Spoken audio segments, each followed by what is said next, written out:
Greetings, this is Rick Ward from Your Journey Transitions.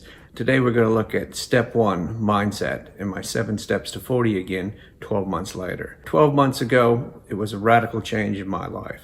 I was 15 kilos overweight, I had lots of aches and pains.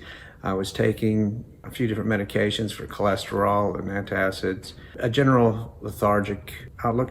I'm currently reviewing one of the first series I ever did on 7 steps to 40 again. It's about reshaping your life, not settling for what the norm seems to do. Start slowing down after 50, heading into that retirement lifestyle that we dream about, having lots of free time and enjoying that. But at the same time, we accept the norms of deteriorating, mentally deteriorating, physically deteriorating, becoming more isolated socially. Oftentimes people say that we start to become invisible in society, less influential. Now that's true in a lot of cases, mainly because we allow that to be, and we believe that. We believe that narrative. We've taken that on board as being fact. My little experiment that I did 12 months ago on these 7 steps to 40 again, had a real look at that and see if that is really true from both anecdotal evidence of people that I've talked to and interviewed and people that I've known, and looking at some scientific research and looking at a lot of the academic theories around aging. And the real turning point is the scientists are now looking at aging more as a disease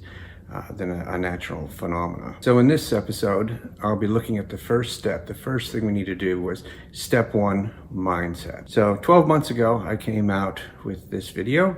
If you haven't seen it yet, have a look at it, give you a bit more reference. I won't go into as much detail as I did in that one. We're 12 months later now, and I still have managed to maintain that mindset that deteriorating mentally and physically is not a certainty. It's much into our control. And the first way that we control that is by our mindset, not accepting that. That you can look around for the acceptance society where people are in their 80s and still very active and very fit and doing things. And then you have other people that are in their late 50s and they just accept that, oh, their muscles are a bit sore, they sit in the chairs and they deteriorate at a faster rate. And so the first step is that accepting that's not necessarily that aging and deteriorating doesn't need to be your reality. One of the main things of adjusting my mindset was to stop reflecting on my past achievements and things I've done in the past and living back then in my conversations about what we used to do. Even when I speak to my peers, it's nice to reminisce on some things, but we also have conversations of what are we doing in the future? What are we doing next year? What do we see in the next few years? And having goals in the future,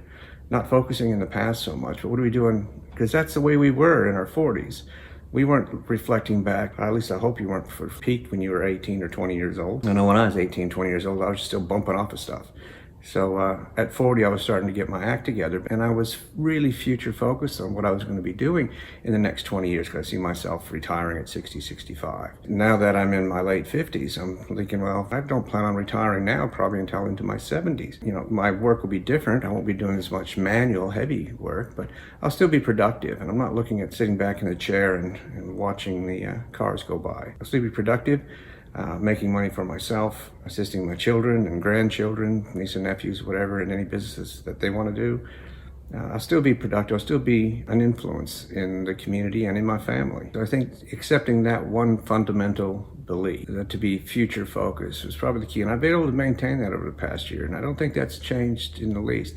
I've proven in the last year that's absolutely true. I've been involved in my own businesses, as well as assisting other people in their businesses and maintaining my employment and work that I enjoy doing. So again, I encourage you to go back and look at the original step 1 mindset. And I'm just letting you know that all that held true, and I've been able to maintain that over the last 12 months. So I hope you join me next time when I look at step 2, addressing your health issues. Until then, this is Rick Ward, your guide through retirement stages, wishing you an extraordinary retirement. This is like a cocoon. What comes out of a cocoon? Butterflies. Are butterflies beautiful? Yes.